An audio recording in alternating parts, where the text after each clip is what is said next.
why I'm so excited to have you on is because this notion of the efficiency bull case, the efficiency story at the drivetrain level and like the electronics level or the battery level, or I don't even know, all of them, it is really what Tesla's secret sauce is. And all we know is that they keep getting better and nobody's catching up. And so, yeah, not only efficiency, but tied in there is the value proposition. So even if they come close on efficiency, are you going to get the same value proposition? Because if you look at the I-Pace versus the Model Y, there's literally a $30,000 gap, and that Tesla Model Y is still probably better than the base I-Pace.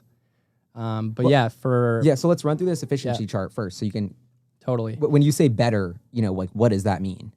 Yeah, so for efficiency, most people, if you read about it, they'll quote watt hours per mile, which I think is flawed because that doesn't take into account the weight of the vehicle. And if you're talking... But even before that, like what is efficiency? What are we talking about right now? Yeah, just at a super high level. Yeah, so EV efficiency, there's so many different factors that go into it. So you've got the specific energy density of the battery cell. You've got the quantity of batteries, the vehicle weight, the drag coefficient, the frontal surface area, the electric drivetrain efficiency, the tire width. It depends on how much friction is being created there, the aerodynamics of the tires. All these things come together and create efficiency, and I define it differently than that watt hours per mile. So I kind of coined my own efficiency ratio on the chart here. Yeah, and that seems to be, you've sorted every single car by that metric there, which this is summing up all of the things you just mentioned into one metric, essentially. Yeah, so this is kilowatt hours over range over weight. So basically it says how many kilowatt hours do you use per 100 miles EPA rated range and 1,000 pounds of weight. And so obviously the lower the usage, the more efficient the vehicle is. And as you can see, this doesn't really match up with the watt hours per mile performance. So you can kind of hack the system. If you look at the watt hours per mile, check out the Hyundai Ioniq EV. So see how that's the lowest besides Tesla? Yeah, 225.8, that number right there. Yeah, because if you take a really light vehicle with a very small battery, the quote-unquote watt hours per mile efficiency is going to be really good because it takes way less energy to propel a light vehicle. So take this example. Like they've only got a 28 kilowatt hour battery. If you double that, so if you put a 56 kilowatt hour battery in that Hyundai Ioniq, right? It should have double the range, right? You're just doubling the battery capacity.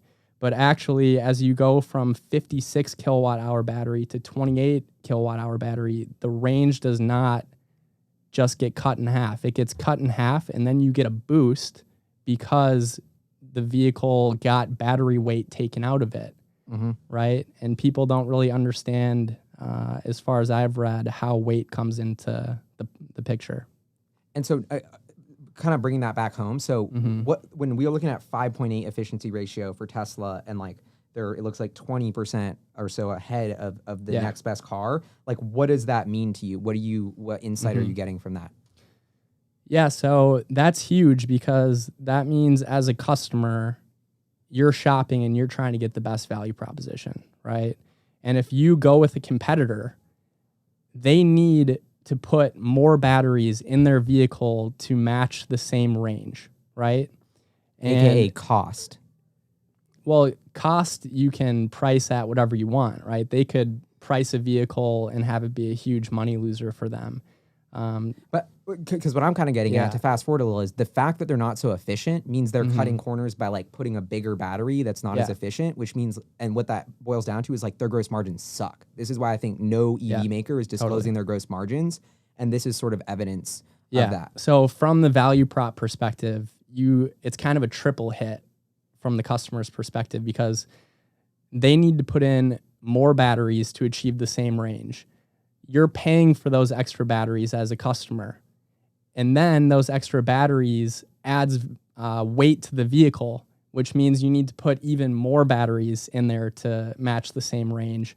And then every additional battery costs more to competitors than it does to Tesla with the scale of the Gigafactory. So it's a triple hit. And Wow. that's, yeah.